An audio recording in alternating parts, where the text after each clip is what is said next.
Olá, sejam bem recebidos, bem recebidas por aqui. Esse aqui é o Domini Holding e Proteção de Patrimônio, Família e Empresa, um quadro em que eu ensino como que os advogados saem da advocacia comum e migram para a advocacia especialista, e acontece toda a semana. Hoje eu separei um ponto bem legal, que é como é que funciona a holding. Simone, se eu tenho que falar da vantagem para o meu cliente, eu não sei falar. Então eu separei aqui, botei um hashtag: estruturas, vantagens e aplicações práticas. Como é que a gente faz isso acontecer? Nós vamos seguir, ó, esse aqui vai ser um materialzinho que vocês vão me acompanhar e no final, gente, a gente tem acesso a esse material. Então não precisa sair correndo para copiar tudo, mas se mantenha atualizado aqui, tá bem? Então beleza, vamos conversar sobre como que funcionam as holdings e como é que a gente faz para essas estruturas e vantagens. Coisas importantes a saber que o nosso cliente também sabe. Olha lá, a gente tem, gente, pelo menos 42 mil novas holdings criadas em 2025. Isso significa que, longe de serem um instrumento em desuso, elas são cada vez mais uma ferramenta muito importante para essa atuação especialista. Ai, Simone, mas eu ouvi falar que a reforma tributária, ela vai mudar muitas coisas. Eu vou mostrar para vocês que a holding adolescente efetivamente não existe mais. Ou a holding entra na sua fase adulta e você se sofistifica, se fica sofisticado que nem esse instrumento, ou então realmente não tem o que fazer. Por isso que investir na advocacia especialista faz toda a diferença. Então o que a gente teve? A gente teve um aumento de 37% com relação a 2024, demonstrando que é uma tendência crescente, demonstrando que a gente tem sim uma procura cada vez maior. E com relação a impostos, o que a gente tem visto aí nas pesquisas? Uma economia média de 25%, gerando aí um impacto financeiro dentro das famílias e dentro das empresas. Então, olhem aqui para mim, longe da gente estar diante de um fenômeno que está em desuso, que nem tem um monte de gente gritando na internet. Esses dias me mandavam assim, o inventário morreu. E aí eu ria, né? Não, gente, o inventário não morreu e a holding também não morreu, pelo contrário. A holding se sofisticou. E se você não está com vontade de estudar e de se sofisticar também, eu posso dizer, continua no judiciário, porque, enfim, no judiciário você vai ter nenhum tipo de desafio, você já sabe como atuar, né? Quais são os conceitos fundamentais das holdings e por que a gente vai usar aí esses conceitos? Primeiro, gente, o que é uma holding, né?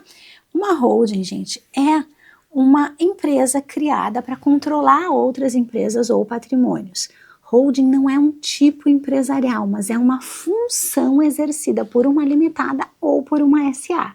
É uma finalidade específica. E o que é o mecanismo de controle que a gente tem dentro da holding? É a aquisição de ações ou cotas que vai influenciar nas decisões estratégicas e na gestão centralizada. A empresa mãe, então, vai controlar as empresas que são subsidiárias através das suas participações societárias. Olhem aqui para mim. Ao invés de eu ser uma pessoa física com 15 apartamentos, eu sou uma pessoa jurídica com 15 apartamentos. E no momento até, se eu decidir fazer um inventário, eu vou decidir fazer um inventário dessas cotas sociais ou ações. Então, ao invés de levar 15 matrículas de imóveis e 15 documentos e 15 negativas e 15 não sei o que, eu levo uma participação societária. Eu tiro o fenômeno complexo de um monte de coisa e transformo em uma coisa. Então, quem é dona desses imóveis é essa holding. Tá bem, Simone, mas como é que acontece o fluxo desses recursos, né? Como é que acontece a organização desses recursos dentro dessa estrutura? A gente tem a distribuição de lucros, a gente tem o reinvestimento e a otimização tributária entre a holding e essas empresas que são controladas, permitindo uma gestão financeira eficiente. Olhem aqui para mim. Esses dias um cliente disse assim, Simone, eu estou precisando de capital de giro para minha empresa, mas a minha subsidiária não tem dinheiro nenhum, quem tem é a holding. E é muito simples, se eu tenho duas pessoas jurídicas, essa pessoa jurídica que detém os valores, que detém os bens e que é rica, pode fazer um empréstimo para essa outra pessoa jurídica, e a gente faz isso licitamente. A gente faz um contrato de empréstimo, especifica como é que a gente vai devolver esse recurso, coloca nos impostos de renda das duas empresas envolvidas nessa transação. Então, veja bem, você não está utilizando uma situação ilícita, pelo contrário, você está usando uma organização a partir desse CNPJ, tá certo? Ah, tá bem, Simone, então eu já entendi que a gente tem essa circunstância aí da holding, já entendi também que a gente tem uma pessoa jurídica que controla as demais e que a gente pode ter uma relação entre elas. Mas quais são os tipos de holding que existem e do que a gente mais se fala? Bora lá olhar para isso. A gente tem mais faladas, gente, 4 tipos de holding, certo? A gente vai começar com a holding empresarial. Essa holding empresarial, ela controla as empresas operacionais com foco na gestão estratégica e otimização desses negócios. Então, diversifica os riscos, olha para a sinergia entre as empresas, e os exemplos que a gente tem são gigantes, né? A Ambev, a JBS, a gente tem a Itaúsa, são grupos de holdings empresariais. Então, eles se organizam na holding, mas são as estruturas gigantes aquelas. Além das empresariais, o jeito que a gente mais ouve falar é a chamada holding familiar. O que é essa holding familiar? É um CNPJ criado para administrar o patrimônio familiar, visando a proteção e o planejamento sucessório. Olha aqui, temos 2 errinhos aqui que a gente vai ter que consertar. Ela pode evitar o inventário judicial, não evita sempre, e ela pode reduzir os conflitos familiares e pode otimizar a tributação na sucessão. Além disso, a gente tem uma outra holding que é aqui. Esse tipo aqui, gente, é o tipo do que as pessoas mais acham. Quando a pessoa tá lá no clube de golfe e diz assim, eu tenho uma holding. É essa holding que ela tem geralmente. É um CNPJ que tem um foco na gestão de ativos, como imóveis e investimentos. É uma holding patrimonial. Essa holding patrimonial administra os imóveis, gere os investimentos e tem uma certa proteção contra credores. Detalhe, gente, proteção, mas não fraude. Se for caso de fraude, desconsidera a personalidade jurídica e chega nos bens dos sócios. Então, essas duas aqui são as holdings que geralmente a gente ouve falar na estrutura do Brasil. E a gente tem a chamada holding mista, vocês já me ouviram falar dessa aí, que a gente tem um pouco de participação e um pouco de operação. Então, a gente tem uma diversidade de receitas e uma maior complexidade na gestão. Aqui, a gente tem mais flexibilidade operacional. Simone, para que importa saber sobre essas holdings? Olhem aqui para mim. Importa saber sobre essas holdings porque, a partir de saber o para quê do seu cliente, eu recomendo que você vá lá na aula da entrevista, lá naquela aula que tem o checklist de primeiro atendimento, certo? E você faça aquele passo a passo lá, porque lá tem muitas perguntas que precisam ser feitas e os seus óculos precisam ser aqueles óculos que já estão lá dentro da especialização. Aqui, gente, não é para qualquer advogado, aqui é para advogado especialista. Esse papo aqui é papo de adulto. Quais são os maiores benefícios das holdings que a gente pode ter e que a gente pode entregar para o nosso cliente, que a gente pode mostrar para ele? Bora lá. Primeiro, vantagem tributária. O planejamento fiscal e estratégico pode se aproveitar de regimes que são diferenciados. A proteção do patrimônio, separando o que é da operação empresarial daquilo que é a administração patrimonial. Então, eu separo o que é, por exemplo, o risco empresarial de uma indústria de balas de revólver, né, que tem riscos aí de 2 etapas.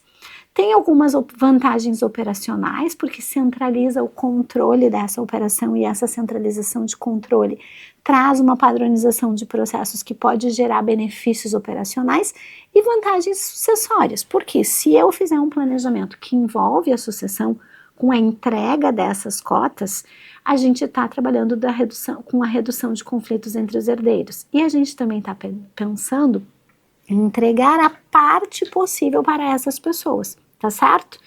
Simone, para que serve saber sobre essas vantagens? Olha aqui para mim. Um jeito bem importante da gente saber que isso funciona e da gente estar pronto para isso é ter em mente que essas vantagens, elas não servem para a gente, elas servem para gerar no cliente a ciência sobre o que ele está recebendo do advogado.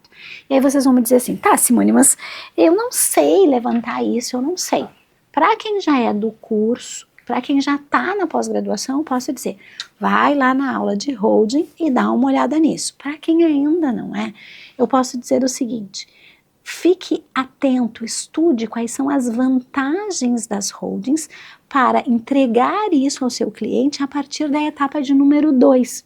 Porque a etapa de número 1, ela acaba sendo a vantagem da análise de riscos.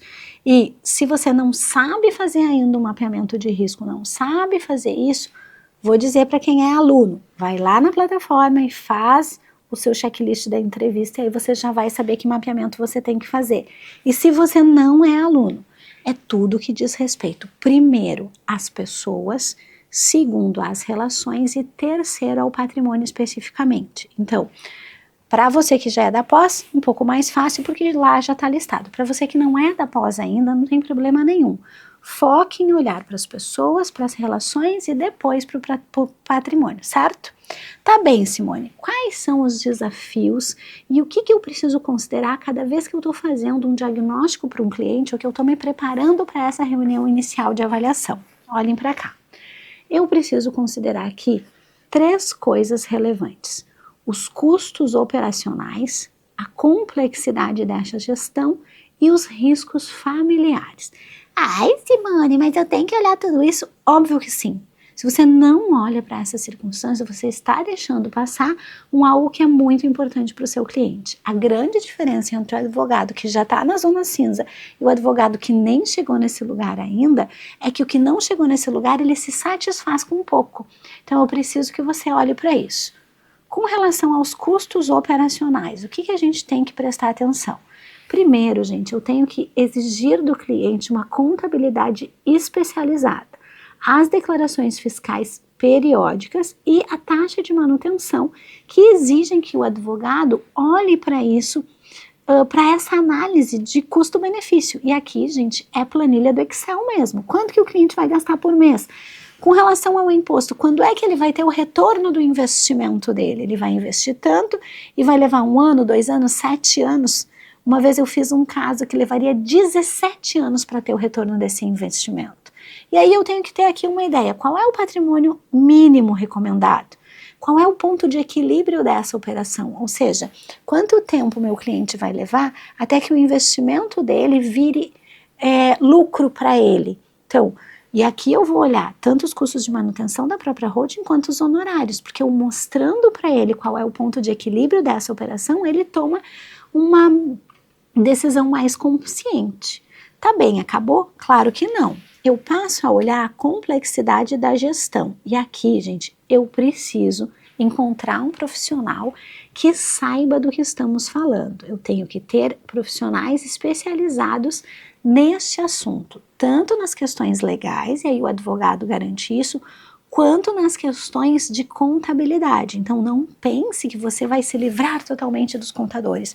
Pelo contrário, o sistema de contabilidade ele é um excelente aliado para a gente. Então a gente precisa estar atento nesse lugar da contabilidade para que a gente fique em uníssono com esse pessoal. Por que a gente tem que estar em uníssono, Simone? Porque se eu não estou em uníssono, eu coloco o meu cliente em risco.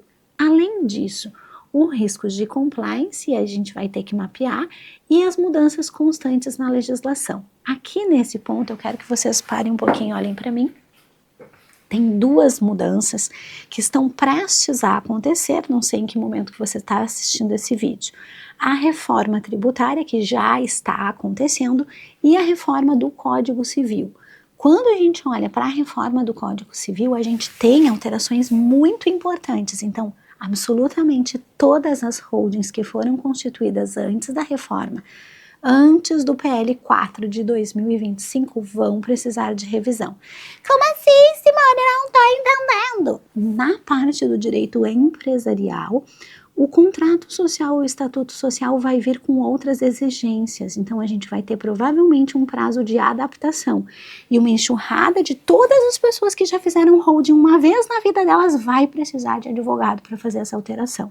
Isso é similar àquela circunstância lá da mudança de regime de bens das pessoas que são sócias. Então, sabe-se que vai ter uma altíssima demanda daqui a pouco.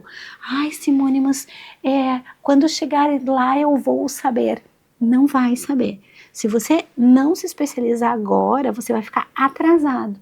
Porque os profissionais que já estão cientes do que vai mudar, já têm condição, inclusive, de prevenir os seus clientes com relação a isso. Tá bem, Simone. Além disso, você também falou dos riscos familiares. Bora lá olhar para eles.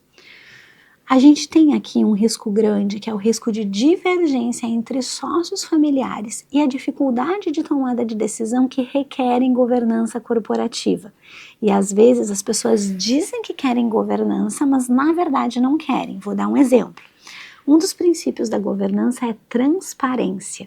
E muitos clientes que eu atendi não querem que as suas decisões sejam transparentes. Então ele diz que quer governança, mas na hora H de instituir regras de governança, ele não quer a transparência. E governança ou a gente institui plenamente ou então a gente não está instituindo.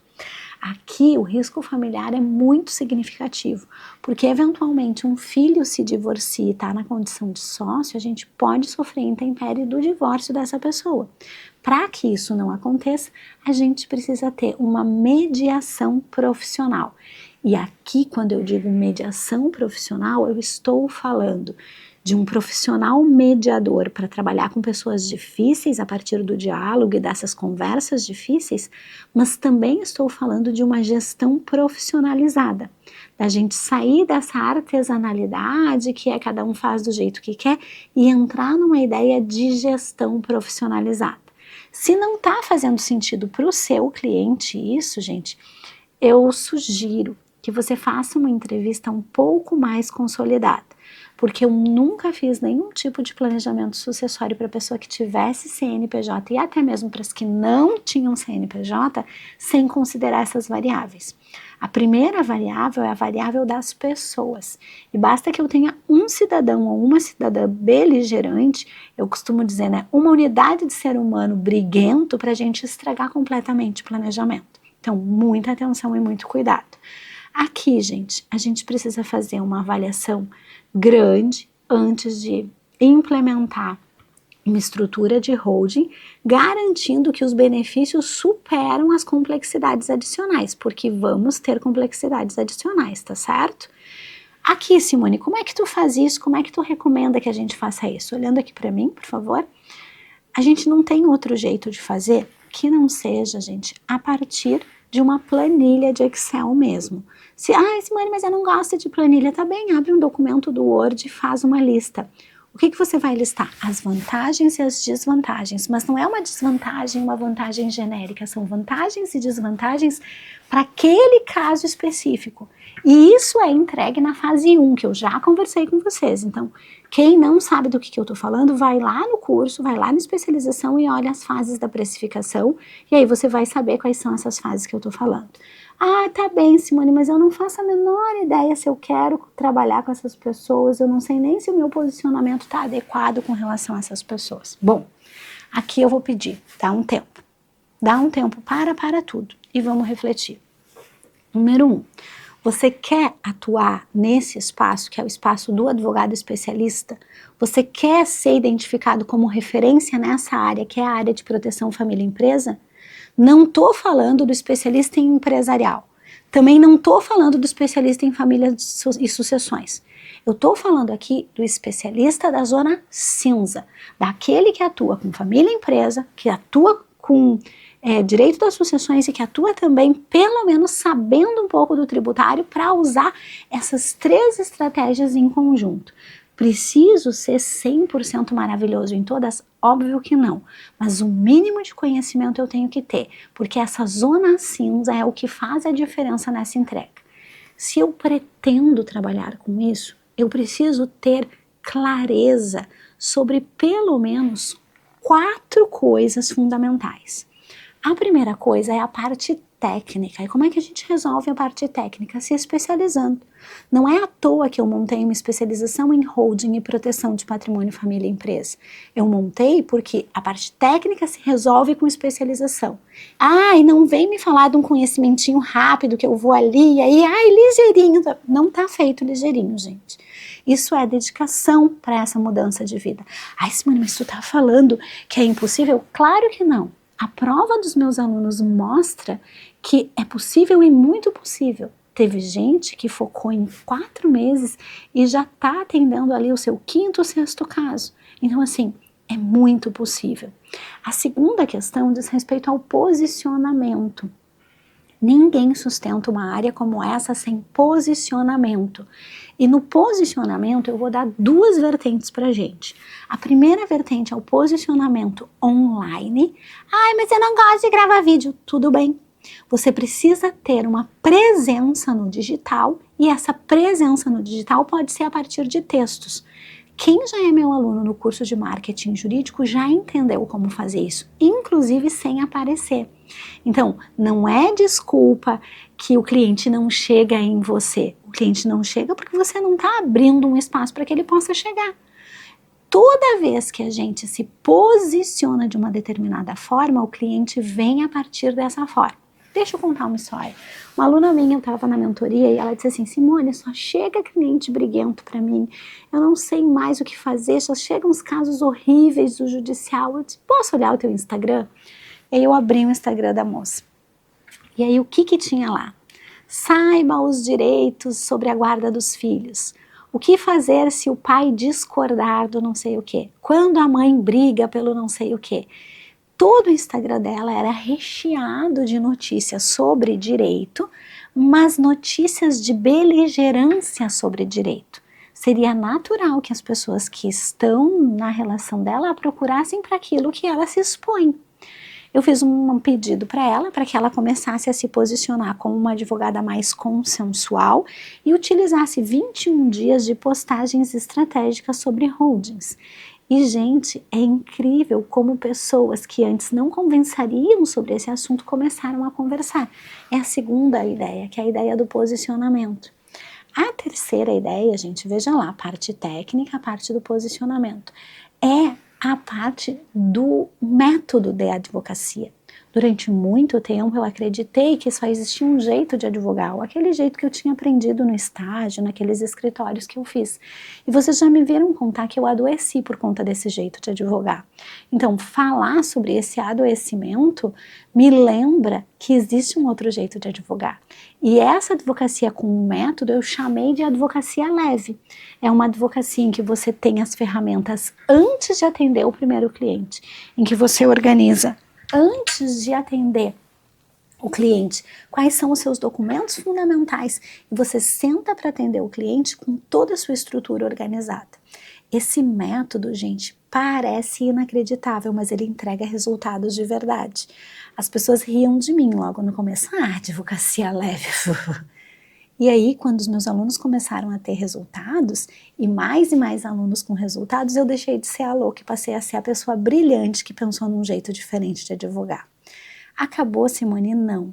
A última coisa, e portanto a quarta situação que a gente vai precisar prestar atenção, é prestar atenção que não existe, gente, forma de se posicionar nesse mercado que não seja pensar a nossa atividade como uma atividade de venda. Ai, que horror, Simone, venda, não! Não gosto de vender. Nós estamos vendendo a todo o momento. A todo o momento nós estamos trabalhando com troca de informações a partir daquilo que a gente deseja e que as outras pessoas desejam. Todos os dias, quando a gente acorda com o nosso marido e com a nossa esposa, a gente negocia coisas. E se você olhar bem para essas coisas nada mais são do que utilizar oportunidades para vender aquilo que a gente deseja. Por exemplo, se eu chegar para o Rodrigo e perguntar assim: amor, o que a gente vai comer hoje? Eu provavelmente já estou com uma ideia de alguma coisa para comer, mas eu estou esperando que ele me dê uma ideia para a gente poder conversar sobre esse assunto. Essa coisa simples nada mais é do que influenciar na venda de alguma coisa que eu acho importante ou interessante. A faculdade de Direito nos prepara para a parte técnica, mas ninguém nos avisa que a gente vai precisar falar sobre o nosso assunto. Quando a gente usa a estratégia venda no sentido comercial, a gente tem uma série de valores horrorosos por trás. Primeiro, enganação. Segundo, vendedor chato. Terceiro, pessoa que fica repetindo e é mais inoportuna do que outra coisa. E terceiro, a pessoa rasteira, aquela que está ali fazendo tudo por dinheiro. Quando eu proponho, através do método da advocacia leve, olhar para a venda a partir de uma situação de benefício para alguém, eu quero que vocês invertam essa pirâmide. Ai, Simone, não entendi. Se você tem um conhecimento jurídico e esse conhecimento jurídico ele já atendeu as 3 primeiras circunstâncias e existe alguma pessoa no mundo que pode se beneficiar desse conhecimento que tu tens, é puro egoísmo que tu guarde esse conhecimento para ti. Ai, Simone, como assim? Não entendi. Vamos imaginar que eu, Simone, tenha uma estratégia de emagrecimento efetivo. Eu sei que se você fizer exercício todos os dias e beber uma quantidade de água X, há uma possibilidade grande de que você venha a emagrecer. E eu sei que muitas pessoas estão lutando contra a balança nesse exato momento. Se eu tenho conhecimento de uma solução que traz mudança de vida na vida de outras pessoas e que o meu jeito de fazer é único e exclusivo e vai trazer para as pessoas menos dor do que o jeito que elas estão fazendo, se eu não colocar, entre aspas, esse conhecimento à venda, eu estarei usando uma estratégia egoísta. Na família e na empresa e na holding é disso que estamos falando. Se você tem conhecimento, se você já está no caminho da advocacia especialista, mas tem medo de conversar com as pessoas sobre esse assunto, você está sendo egoísta. Provavelmente essa pessoa vai deixar de ter uma conversa com você, que tem valores firmes, olhando primeiro para as pessoas, depois para as relações e logo depois para o patrimônio, para ser atendido por um picareta qualquer que não tem valores e propósitos firmes. Se você, que é um advogado ou uma advogada de propósito, não toma essa atitude, você está empurrando essa pessoa para um advogado desqualificado. Então, quando a gente olha que o processo de venda é um processo de entrega de um resultado de verdade na vida das pessoas, a gente sai desse lugar de alguém que tem vergonha e passa a ser a pessoa que gosta de conversar sobre esse assunto. Eu não estou dizendo para ninguém ser chato aqui, que, veja bem, eu vendo planejamento sucessório. Isso é ridículo, gente. Aliás, a gente nem pode fazer isso, a AB nos nega isso, certo? O que a gente precisa fazer então? Conscientizar as pessoas a partir dessa solução. Tem um monte de empresas que está desprotegida por conta de não ter um advogado que advirta. Tem um monte de família com os irmãos que estão brigando que não tem a menor ideia que logo ali na frente isso vai dar ruim. Tem um monte de gente que foi atendida no cartório, fez doação e não sabe que na hora de fazer as colações vai dar problema nesse lugar. Então assim, existem muitas pessoas que a gente tem o dever de oferecer a nossa solução. Tá fazendo sentido? Abrir um gap gigante, né? Mas quando a gente enxerga esse jeito de vender, que é um jeito honrado e honroso, não focado em mim, que sou linda, maravilhosa, chiquetosa, não, focado na solução de verdade para a vida das pessoas, sabe? Quando eu consigo olhar para isso, fica muito mais fácil conversar sobre esse lugar. E aí, gente, o que a gente tem que a gente pode conversar? Como é que a gente conduz essa conversa? Bora lá. Geralmente a gente apresenta quais são as questões relacionadas ao inventário tradicional. A gente tem entre 5 e 10 anos em média, a gente tem custos elevados de impostos de 3 a 8%, custos elevados de honorários que podem chegar a 10%, burocracia excessiva, exposição pública, porque todo mundo está vendo os irmãos brigarem dentro daquele processo, conflito nos herdeiros relacionados à avaliação dos bens, ao que o pai fez ou deixou de fazer, ao que a mãe fez ou deixou de fazer, e fragmentação do patrimônio empresarial. E aí, gente, o que eu tenho o PRS ali, 57 de 2019, ele tem um aumento do TCMD, tem uma previsão de chegar a 16%. Se você com isso não consegue mostrar para o seu cliente que isso é uma boa oportunidade, é porque você não sabe a solução que você está entregando.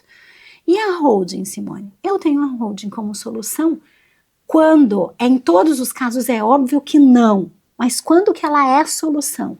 Quando eu estou trabalhando com a transferência de bens, indo então primeiro para um CNPJ e depois para a segunda geração, uma possibilidade de uma transferência progressiva e gradual com a manutenção do controle e uma governança estruturada. Ah, Simone, mas e como é que eu faço isso então? Olha aqui para mim. Se você tem, por exemplo, um inventário de R$1 milhão e R$1 milhão desse inventário é um apartamento para 3 filhos, você pode pensar, será que vale a pena fazer holding? Eu posso dizer que pela reforma tributária, a gente tem uma situação que pessoas até 3 imóveis não vale muito a pena, mas vamos imaginar que a gente tenha essa circunstância antes da regra da reforma. Se eu tiver um apartamento que vale R$1 milhão e colocar esse apartamento para vender hoje, eu não vou ter 333,333 para cada um dos herdeiros. Eu vou ter, por exemplo, uma venda de R$700 mil. Então, aquilo que era R$1 milhão agora já é R$700 mil. E como é R$700 mil, pensa comigo, se eu ajuizei o procedimento de inventário e esse ajuizamento se deu por R$1 milhão, as custas eu pago em cima de R$1 milhão, os honorários eu pago em cima de R$1 milhão e o imposto eu também pago ali R$1 milhão. Vamos imaginar que seja 10% em cima de cada um deles. Soma aí quanto que já deu. Então, eu tô 700, já tiro mais 200 mil, já tiro mais 20 mil de cada um. Já cheguei aí uns 600 e poucos mil. Ok, que lindo. Aí os herdeiros já achavam que iam receber 333,333, agora já estão recebendo 200 cada um deles. Ah, acabou? Claro que não, porque se eles forem entrar em beligerância, cada um deles vai ter que pagar avaliadores para poder fazer a avaliação. Quanto que o avaliador vai cobrar? Ah, uns R$1.500. Cada um deles vai pagar R$1.500. São 3 herdeiros, já estamos aí mais R$5 mil. E parece que é uma boa coisa, mas o bolo dos débitos do inventário vai aumentando cada vez mais. E se você colocar isso numa simuladora de investimento, você pega esse R$1 milhão e projeta daqui a 5 ou 10 anos, que é o tempo de demora do inventário, para você ver o quanto que você está perdendo. Acabou por aí, Simone? Claro que não acabou por aí. A gente tem possibilidades de olhar e avaliar se a holding é uma melhor solução para os nossos clientes. Primeiro, a gente olha para o perfil patrimonial. Qual é o perfil patrimonial para quem a holding geralmente serve? Eu tenho múltiplos imóveis ou múltiplas empresas, eu tenho uma carteira de investimentos que é significativa, eu tenho uma renda expressiva decorrente desses aluguéis e dos dividendos, então eu tenho um certo caractere ali que pode ser um bom sinalizador. Depois eu vou olhar para as necessidades familiares. Os herdeiros, eles têm um planejamento, são múltiplos herdeiros, eu tenho conflitos, não tenho? Eu tenho uma visão de continuidade geracional ou ainda não tenho? E por último, qual é o potencial de otimização? Qual é a carga tributária atual? Qual é a previsão para o futuro dessa carga atual? Eu tenho uma análise de custo-benefício aqui. É favorável ou não é? Qual é o retorno do investimento do cliente? Quando que é o marco zero? A gente vai precisar olhar para o caso a caso disso, tá bem? Olha aqui para mim. Tá bem, Simone, tu tá dizendo então que a holding é sempre um bom negócio? Não. Eu quero explicar para vocês por que a holding está em alta. Bora conversar sobre isso. A holding está em alta porque a gente teve um crescimento acelerado disso por conta da reforma tributária, sim. A holding está em alta por conta das mudanças legislativas, e a gente tem aqui emendas constitucionais que já foram aprovadas, e a gente tem reforma do Código Civil também, e porque a fiscalização e a conscientização aumentou significativamente. Então, eu tenho esse assunto em alta porque os clientes também estão sabendo dessa necessidade. Se você não estiver atento a essa necessidade, significa que o seu cliente está na sua frente. Gente, a gente não precisa estar muito à frente do cliente, mas pelo menos uns 2 capítulos no livro na frente dele a gente precisa estar.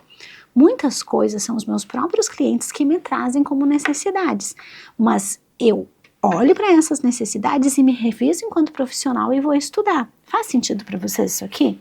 Escrevam aí embaixo, faz sentido? Tá fazendo sentido? Olhem aqui para mim. Bora lá então conversar.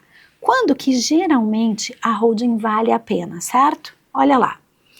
Geralmente a holding vale a pena quando a gente tem um patrimônio expressivo com múltiplos imóveis, quando a gente tem rendas e quando a gente tem múltiplos herdeiros e uma visão de longo prazo. Quais são os critérios que a gente considera para avaliar? Qual é o volume do patrimônio? Qual é a carga tributária atual? A nossa calculadora do Instituto Digital de Direito está à disposição dos advogados, então é só pesquisar como que funciona essa calculadora para que você já tenha isso realizado e possa entregar essa fase do diagnóstico já com os resultados ali de vantagem ou desvantagem e a necessidade do planejamento sucessório dessa estrutura familiar. E quando que não vale, quando que é ruim, quais são as red flags, né? Quais são as bandeiras vermelhas aqui? Quando a gente tem um patrimônio muito pequeno, quando os custos são maiores do que os benefícios, quando a gente tem uma família muito desorganizada, e aí eu vou dizer, não faz a holding, organiza primeiro o patrimônio familiar e depois faz a holding. Ou quando a pessoa não quer fazer planejamento. Nesse momento também não vale. Volta aqui para mim.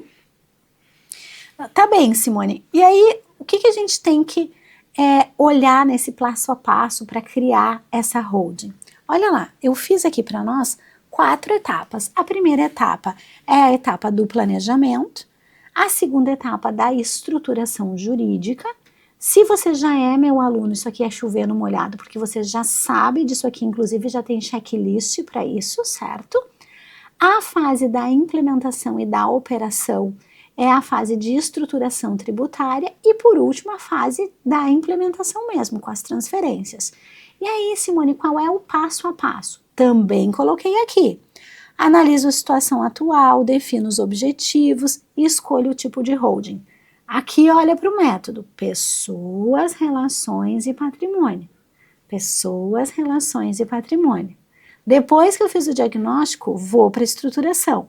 Escolho o tipo societário, se vai ser SA ou limitada, olho para o contrato social e crio o meu contrato social a partir da necessidade das pessoas, defino se vai ter governança agora ou se vai ser, por exemplo, daqui a 2 anos e registro na junta comercial.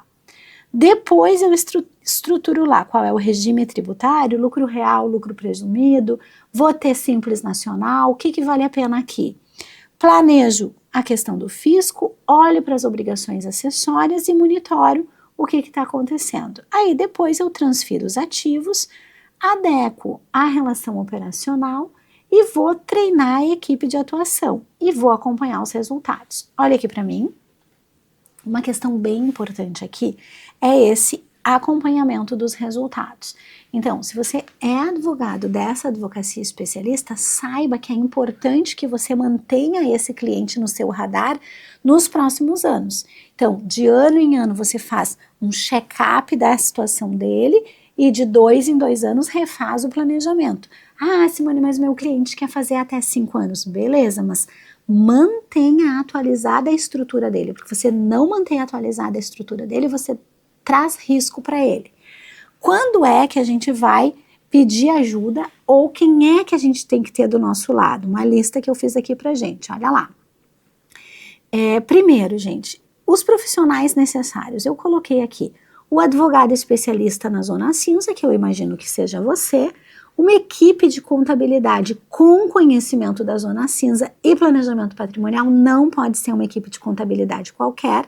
Se eu tiver uma complexidade patrimonial muito significativa, eu tenho que ter um gestor de patrimônio. Quais são os sinais de que a pessoa precisa de ajuda?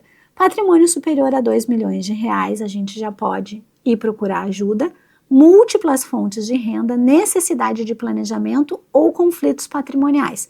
Esses sinais de alerta aqui, gente, são sinais que nos ajudam a fazer o cliente enxergar a nossa necessidade. São sinais de que você pode falar sobre planejamento para essa pessoa. E aqui é ou, não é e, certo? Aqui é ou e não é e. Bom, dito isso, olhem aqui para mim. O que a gente tem e como é que a gente pode olhar? Eu coloquei aqui para nós um extra que diz respeito a como que funcionam essas perguntas frequentes, olha ali para mim. Qual é o patrimônio mínimo? Aí eu coloquei entre 2 e 3 milhões, não é sempre assim, tem que fazer a planilha. Então quem pegar esse material aqui e não assistir a aula, vai estar tudo errado, já sabe, é para assistir a aula, é por isso que eu fiz. Eu preciso ter os custos de manutenção dessas holdings, aí coloquei algo aqui um pouquinho menos do que um salário mínimo, 1.000 e 5.000 mensais ali, se a gente tem obrigações tributárias. É possível transferir e transferir os imóveis para holding, mas eu posso ter custos e tenho que cuidar os impostos e a legalidade disso. Então, eu posso criar holding para pagar menos imposto desde que eu tenha uma boa estrutura e um propósito empresarial real.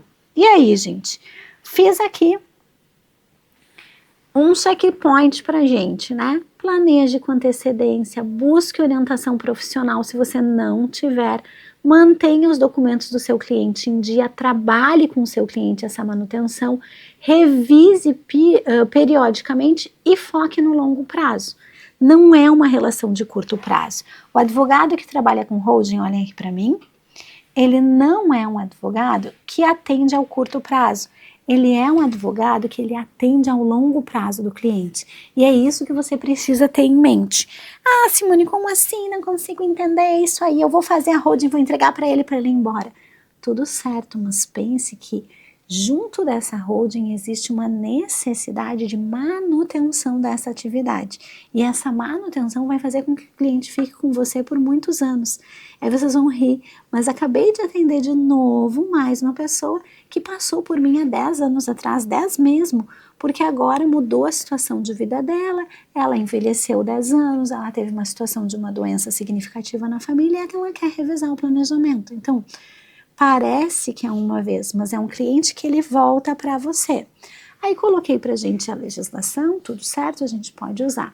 Se você tem dúvida se isso aqui é para você, olha aqui para mim, eu quero te fazer um convite. Eu tenho na minha equipe uma pessoa que é maravilhosa, advogada também, especialista em proteção e além disso ela é mediadora, que ela faz o diagnóstico da advocacia de cada um dos profissionais. Nesse diagnóstico são 7 áreas que você já vai sair do diagnóstico sabendo qual é a área que você vai precisar se dedicar. Lembra que eu falei de posicionamento, lembra que eu falei de método, lembra que eu falei de várias coisas? Essa pessoa vai aplicar uma ferramenta que eu fiz, sim, fui eu que desenvolvi, a partir do método, para que você possa dar o seu próximo passo. E esse próximo passo, ele pode ser comigo ou pode ser só você. Você vai estruturar isso. Então, tem interesse nesse diagnóstico da advocacia? Se inscreva, certo? Então, a minha equipe vai entrar em contato, vai agendar esse atendimento, por enquanto está disponível gratuitamente, mas daqui a pouco eu tenho certeza que a gente vai ficar com a agenda sobrecarregada e aí a gente vai precisar cobrar por essa análise, tá bem? Vejo vocês na próxima aula.